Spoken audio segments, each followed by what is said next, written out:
So for some of you, I know this is probably quite late for a top 10 fall fragrance list, but here in South Louisiana, it's just the right time.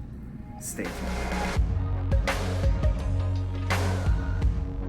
What's going on, everybody? I'm Joshua, and this is our channel, ScentSense.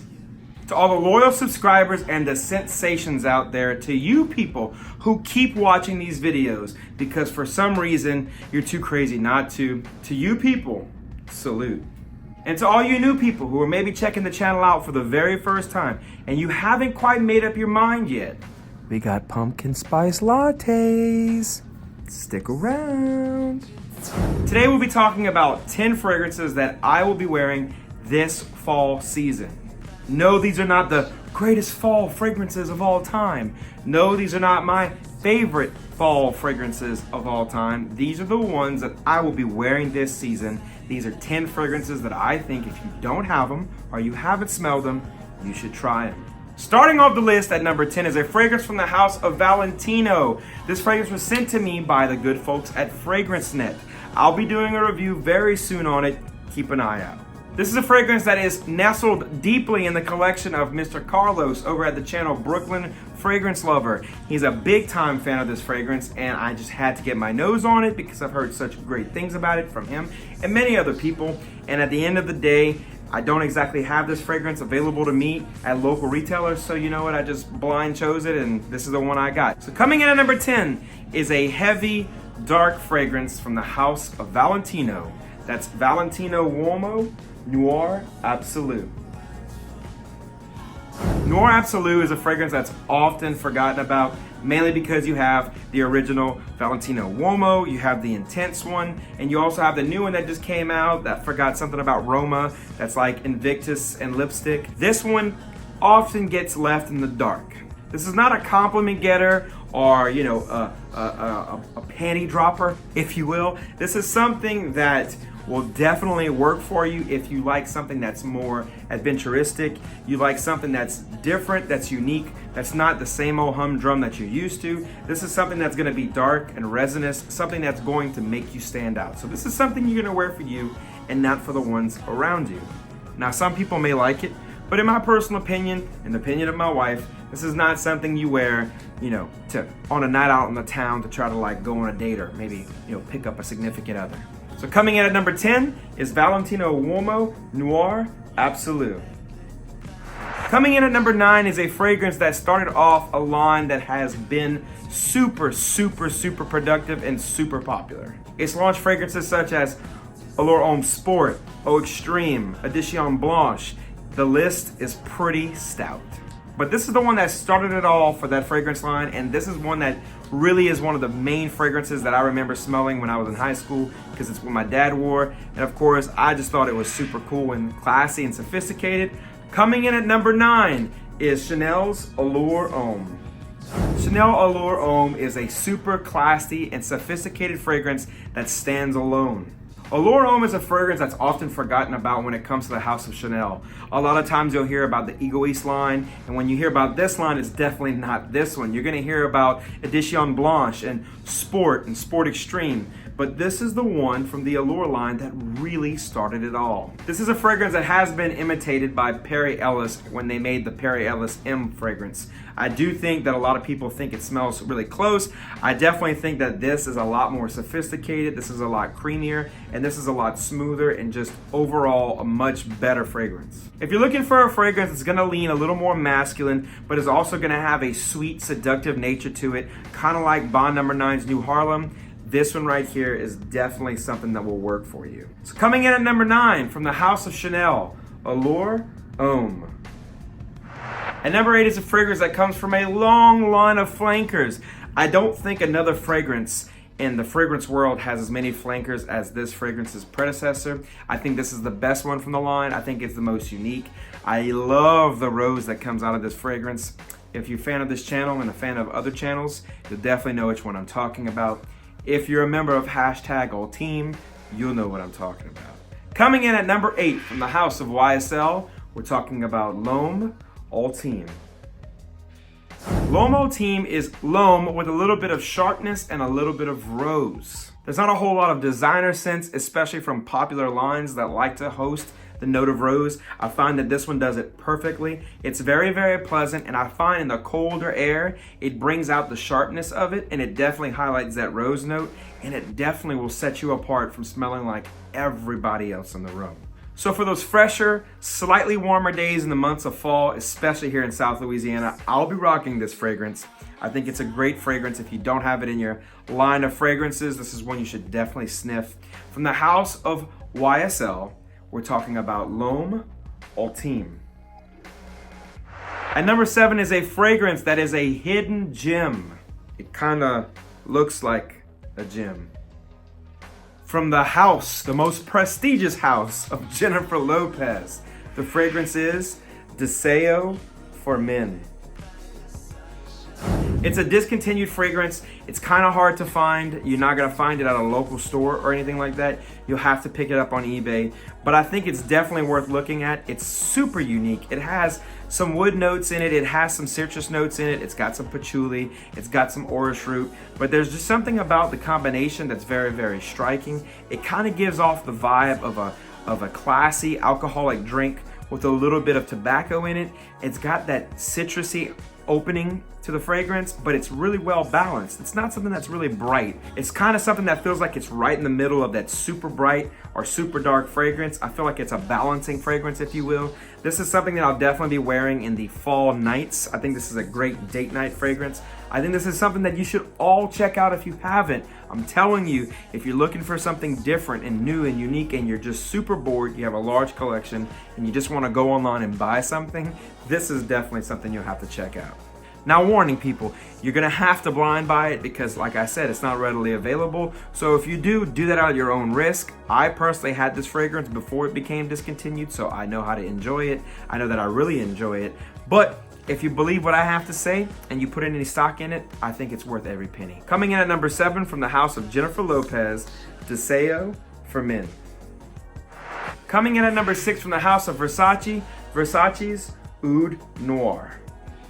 So I'd be remiss to put a fragrance list together that's a top 10 designer list and not put my favorite designer house. The fragrance line that I'm talking about is Versace.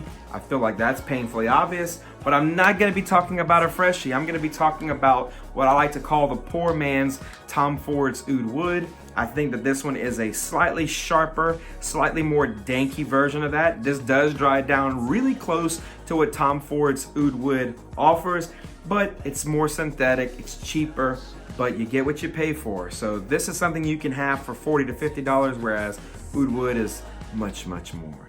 Coming in at number 6 from the house of Versace, Versace's Oud Noir.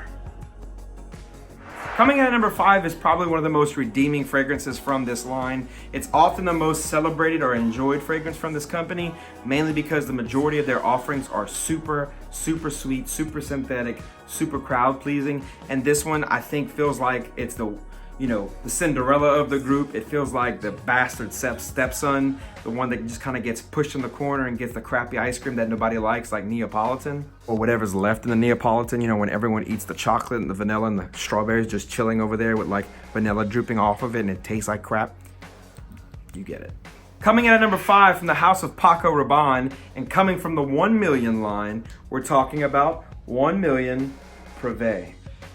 1 million Prive takes the 1 million DNA and makes it smooth, seductive, alluring, sticky, sweet. Whoa, bro, calm down. Don't get excited. In my opinion, this is a fall staple from the designer world. I know it's a smaller bottle. I've used a good bit of juice out of this bottle. I think that anyone who has over 30 to 50 fragrances and has a dent about that big in their fragrance, that clearly means that one of two things have happened. They've either used it or they bought a partial. I've used this one. And I bought a small bottle because you know what? Life's too short to have gigantic bottles that stay full all the time. And even though it's cheaper per mil to buy the bigger bottle, you're never gonna use it all. This is something that I think works perfect for date nights. This is something I think works perfect for that late, cool, crisp evening. And this is definitely something that will get you noticed, but also will get the ladies to notice you. Or the dudes, if you're into that kind of thing. Coming in at number 5 from the house of Paco Rabanne, 1 million Prive. At number 4 is a fragrance whose bottle does not do it justice, especially since mine is beaten up and because it looks like an outdated iPod. From the house of Givenchy, we're talking about Play Intense. As you can see, my bottle's had better days. There's a gigantic chip in the glass here. The plastic cap is like super scratched up. I don't know if you can get that in the camera angle. This bottle has to be one of the slightly cheesiest, most cliche bottles that are out there. It is different, but I mean, it's quite cheesy. I think this is a criminally underrated fragrance. It is definitely not talked about enough. You're gonna get the same vibes you get from fragrances that have heavy coffee notes, heavy chocolate notes, fragrances that smell gourmand and decadent. In my opinion, this is probably the best one from the designer realm. I really enjoy this one. If you're looking for a fragrance that's gonna be a great designer gourmand, something that's entry level, something that's not gonna break the bank, and something that will look either really cool on your shelf or you'll tuck in the back, depending on how you feel about it, this would definitely work for you. Coming in at number 4 from the house of Givenchy, Play Intense. At number 3 is a fragrance that I have 2 bottles of. One is a very low partial and one is a very full bottle. This fragrance is from a long line of fragrances that I at first dismissed. My 2 favorite fragrances from the line are Dior Homme Sport 2017 and Dior Homme Eau. I felt that the lipstick and all the other fragrances was a little bit too much for me, but I've grown to love it, and this is one that I find is so freaking sexy. My wife doesn't really care for it, so this is one that I wear for me. Some women may not get it. A lot of women who are into the shower gel vibe kind of fragrances definitely won't get this. But if you're looking for something that just smells super seductive and warming and just really well performing, at number 3, we're talking about Dior Homme Parfum. So as you can see, this one's pretty much almost completely done, but this one right here is definitely far from it. This is a fragrance that's really hard to get in the States. I'm sure you can find it somewhere from someone. I got mine off the Facebook fragrance groups. They're readily available in Europe, but it's really hard to find in the States. This is a darker, slightly resinous, more seductive version of Dior Homme. This is going to be super heavy in comparison to the original fragrance. The original fragrance from the line Dior Homme had a lighter, more airier kind of feel to it. This is a little more dark. I find this to be a little more of like a mysterious fragrance. I feel like if someone smells this on you, they're gonna want to know what it is. They're gonna ask you, what is it that you're wearing? I find this is a conversation starter, and I find for someone with a more developed nose, if you will, they'll find this to be very good. So if you're looking for another Dior Homme fragrance to check out, and it's one that you want that's a lot darker, maybe something you can wear in the fall and winter time, this is an easy grab. I find this to be one of the most overlooked fragrances. I think it's really good. I think it's better than Intense. I think it's better than Dior Homme. From the house of Dior, Dior Homme Parfum. At number 2 is a fragrance from the house of Tom Ford. This is a more accessible Tom Ford. This is not something that you'll have to look at a boutique for. This is from the same line that brings you Grey Vetiver, Black Orchid. This is a fragrance that I think, in my opinion, is again criminally underrated and overlooked. This is one that is very masculine, but yet still modern. This is something that reaches into the past, but definitely remains in the present. Coming in at number 2, as I've mentioned with other fragrances, a founding father from its line, from the house of Tom Ford, Tom Ford. Tom Ford by Tom Ford is a fantastic fragrance. This is something that I wear when I want to feel like I'm grown. This has all those notes you get in those old school macho fragrances with a little more of that new school vibe. This is something that if you're into older fragrances, but you're looking for something a little more modern and you want to leak more into, you know, the 2000s of the world, this is definitely something will fit the bill. When discussing this fragrance, I always say this is for someone in their mid to late 30s, early 40s, who is looking for something a little more sophisticated, but yet doesn't want to go full pawpaw. This is something that I find is super classy, something that's very suave, debonair. This is something that I feel like grown men wear. This is something I feel like I should splash on my neck. That's the kind of vibe that I get from it. So don't continue to overlook this one. Stop reaching for just fragrances like Grey Vetiver or Black Orchid or the other fragrances from the Tom Ford lines. Check this one out. At number 2, from the house of Tom Ford for Men. Coming in at number 1 is a fragrance that I feel will be shocking to some. This is something that I will wear when I want a fresher take on a fall fragrance. Something that I feel I can wear in the office that won't be smothering and choking. This is something I feel is super overlooked.